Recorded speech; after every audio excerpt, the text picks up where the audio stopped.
My PhD is in the field of rhetoric and writing studies. So, in general, I study the ways that writers make meaning in the texts they produce. And just as importantly, how we as audience members might truly learn to listen to voices and experiences that are different from our own. So, it's all about how we produce text in relation to audience and how we receive texts when we are audience members as well.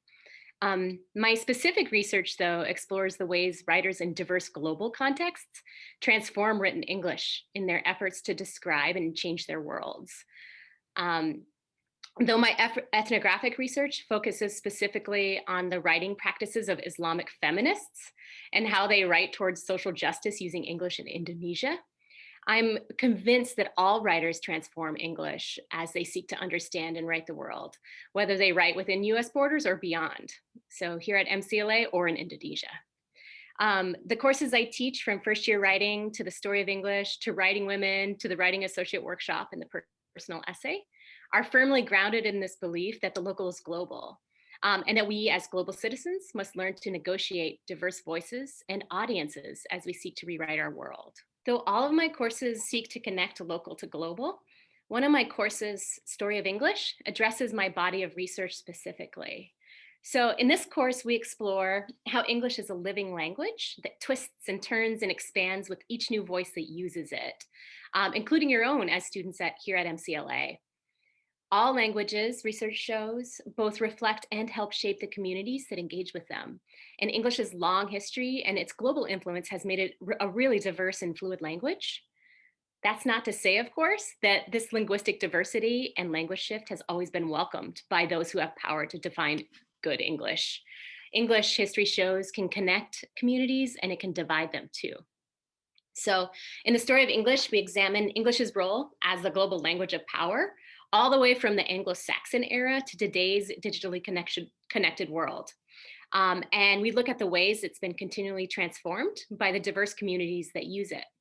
So students in this class explore English's complexity by engaging with multiple genres across a diversity of research traditions, from creative nonfiction to historical research to contemporary scholarship in the field of writing studies, linguistics, and comparative global rhetorics, which is where I position my own research. So students in this class get a chance to both read and write texts in multiple genres as well. And I teach them how to do that.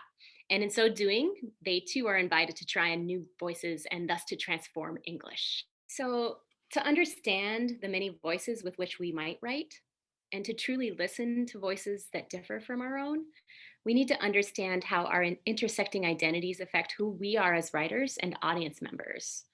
And with that, how existing power dynamics can amplify some voices while silencing others.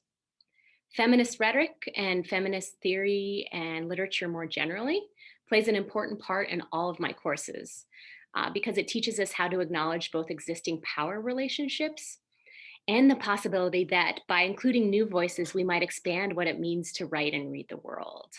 My Writing Women and Personal Essay courses most explicitly incorporate feminist theory in practice, but my other courses, because they also focus on identity, power, and our many voices, and just as importantly, on how we might listen across difference and be transformed, also draw from feminist theory and ways of listening. Feminist theory not only plays an important part in my practice, as I mentioned before, my research is focused on how Islamic feminists sort of engage with English to rewrite their worlds in Indonesia and beyond, but it also plays an important part in my courses as well.